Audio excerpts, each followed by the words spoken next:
in our series of exclusive chats with the legends of cricket, we've already spoken to Chris Gayle, Brett Lee, Kevin Peterson. Today we have a Pakistan great. Yunus Khan is on the show. He is one of Pakistan's modern batting greats and a batter who shone in adversity. He's over 10,000 runs in tests, and it was under his captaincy that Pakistan won the T20 World Cup in 2009. He spoke to my colleague Nishit Malhotra, who began by asking him about the rise of T20 cricket and how loaded is it in the batter's favor. Listen in. देखें हमारे पास अगर दुनिया की बात करें तो अभी आपने देखा नहीं जैसे बुमराह ने कैसे बॉलिंग की, उसके बाद नोकिया ने कैसे बॉलिंग की, उसके बाद तबरेज़ शमसी ने कैसे बॉलिंग की, उसके बाद कुलदीप यादव ने कैसे बॉलिंग की। ऐसा कुछ भी नहीं है। उसके बाद अगर और शहनशाह अफरीदी की बात करें तो ऑन द डे अभी 2-3 साल पहले दुबई में जो उन्होंने आके आउट किए, तो वहाँ ऐसा नहीं लगा कि ये बैट, तो ये मेरे ख्याल से ये दोनों का गेम है, लेकिन इसमें आपको अपनी क्वालिटी और स्किल को बढ़ाना पड़ेगा। बाज़ का ऐसा होता है, लेकिन देखिए क्योंकि हम जब क्राउड आता है तो आउट होने होते हैं 10 और छक्के लगने होते हैं 25, तो इसलिए थोड़ा एंटरटेनमेंट छक्कों में ज़्यादा, बाउंड्रीज में ज़्यादा होती है। Yunus Khan was playing the World Championship of Legends recently, and Nishit asked him about how difficult is it for a retired cricketer to come back and play Legends games. जब आप वापस आते हो क्योंकि एक्सपेक्टेशन वैसे ही होती है। जब हम पहला मैच खेले तो हमें टारगेट मिला 190 का, तो एक्सपेक्टेशन यही है कि यूनुस खान आएंगे परफॉर्म करेंगे, शाहिद अफरीदी आएंगे परफॉर्म करेंगे, मिसबाह लगाएंगे परफॉर्म, कामरान इकबाल आएंगे परफॉर्म करेंगे। तो जो एक्सपेक्टेशन है वो हमसे कम नहीं हो रही होती है। इसी तरह है, अगर आज रोहित शर्मा बेशक रिटायर हो जाएँ, आज विराट कोहली बेशक रिटायर हो जाए, लेकिन अगर वो 2-3 साल बाद दोबारा खेलेंगे तो एक्सपेक्टेशन वही होंगी। रोहित आएंगे, वो आके एंकर रोल करेंगे, छक्के भी मारेंगे, चौके भी मारेंगे, 100 भी करेंगे, 150 भी करेंगे और मैच को जिताएंगे भी। तो एक्सपेक्टेशन वहाँ होती है। मैं कहता एक्सपेक्टेशन बाजू का आपको प्रेशर डालती है, और फिर ये जो अभी हो रहा है इस बाजू का, कुछ प्लेयर जो है ना इनको इंजरीज हो रही हैं, उनको जो है ना वो निगल्स आ रहे हैं, तो मैं कहता यही वजह है।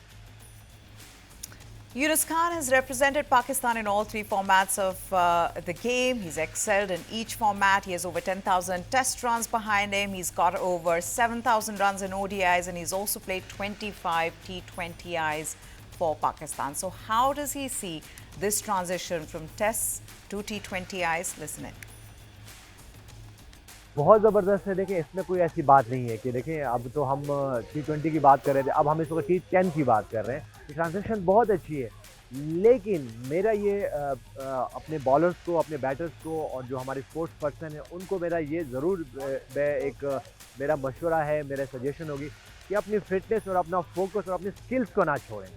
देखिए अगर आपके पास अच्छे स्किल्स होंगे तो आप चाहे टेस्ट मैचेस खेल रहे हैं, चाहे आप वनडेज खेल रहे हैं, चाहे T20 खेल रहे हैं, चाहे T10 खेल रहे हैं, तो अगर आपके पास स्किल्स हैं, आपके बायोमैकेनिक्स जब आपने काम अच्छे हैं, तो आप सर्वाइव कर सकते हो और अच्छा लॉन्गर टर्म परफॉर्म कर सकते हो। मेरे ख्याल से ट्रांजेक्शन बहुत अच्छी है, क्योंकि इसमें हम जैसे प्लेयर जो हैं जो रिटायर भी हो चुके हैं, या वो प्लेयर जो अपनी कंट्री के लिए नहीं खेलते, उनके लिए बहुत ज़्यादा अपॉर्चुनिटीज़ मौजूद है। लेकिन इस ट्रांजेक्शन को जो आपने अडॉप्ट की है, उसको प्रॉपर करें तो मेरे ख्याल से बहुत बेनिफिट है।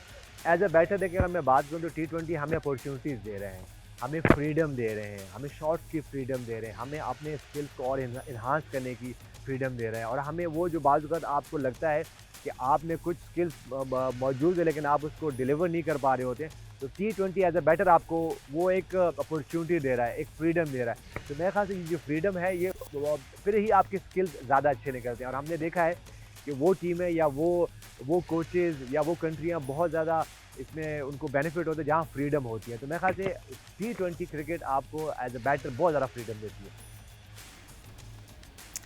The T20 World Cup games in New York were played on drop-in pitches, which didn't get good ratings from the ICC. What was his take on these pitches? Listen in.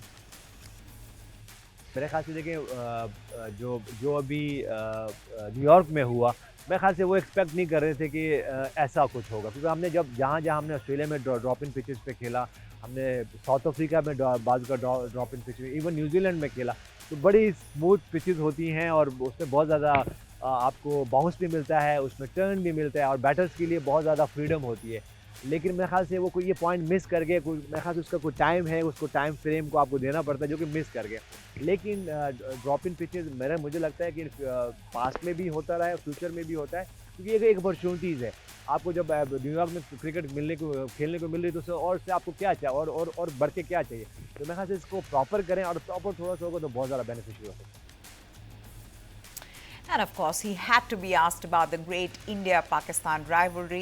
What are his memories about the friendship and the rivalry with India? This is what he said. मैंने देखा, past में भी देखा, जब मैं the great Sunil Gavaskar की दौर की बात करूं, कपिल देव की बात करूं, उनकी दौर की बात करूं, उस पर राहुल द्रविड़ की बात करूं, सचिन तेंदुलकर की बात, क्योंकि हम ज़्यादातर जब वो आते थे तो एक ही होटल में, एक ही रेस्टोरेंट में, एक ही स्विमिंग पूल में, एक ही जिम में बाजू का था आमना सामना होता था। तो मुझे हमें तो कभी ऐसा फील हमने नहीं किया, क्योंकि ये जो रिस्पेक्ट है ना, रिस्पेक्ट का एलिमेंट बहुत ज़्यादा होना चाहिए। ठीक है, गेम में बाजू को जब आप कंट्री को रिप्रेजेंट कर रहे होते हो तो आपसे एक्सपेक्टेशन होती है, लेकिन मुझे कभी ऐसा नहीं हुआ। और मैं तो जब भी इंडिया के खिलाफ खेला, अल्लाह ने मुझसे परफॉर्मेंस दी। इसी तरह है, जब इंडियन प्लेयर्स आए पाकिस्तान में, इरफान पठान है, यूसुफ पठान है, तो उन्होंने भी परफॉर्म किया। मेरे ख्याल से ये रिस्पेक्ट का एलिमेंट होना चाहिए। लेकिन मैं एक ये बात मैं यहाँ ज़रूर कोट करूँगा कि जो टेंशन की बात कर रहे होते हैं, राइवलरी की बात कर रहे होते हैं, ये तब बढ़ रही होती है जब रेगुलर ये क्रिकेट नहीं होती है। अब मैं ये समझता हूँ कि ये जो यंग प्लेयर्स हैं हमारे, उन पे थोड़ा सा प्रेशर ज़्यादा इसलिए होता है बाज़-औक़ात कि वो बार-बार खेल नहीं। जब ये बार-बार इस बायोलेटरल सीरीज़ ये होती रहेंगी तो ये काम डाउन होंगे और फिर जो परफॉर्मेंसेस इनकी आती हैं और ज़्यादा आएँगी।